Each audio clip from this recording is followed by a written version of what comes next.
Ito yung dito kami ngayon kay George, yung tapat ng Pagsyaatan Hardware and Construction Supply.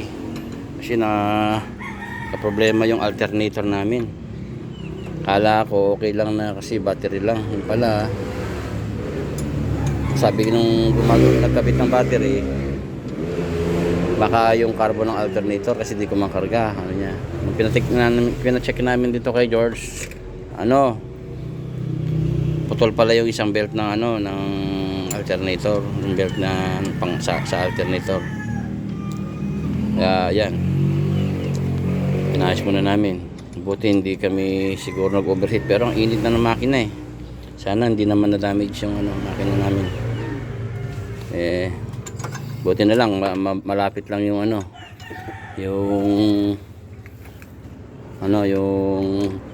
yung shop ni George. Nakarating kami kaagad kasi gusto sabi nung nagkabit ng battery, 30 minutes lang daw ang tatagal ng battery. 1 oras ang papuntang Tarlac eh, kaya hindi kami tumuloy, baka masiraan kami sa gitna. Salamat na lang, nandito kami ngayon, napayos namin.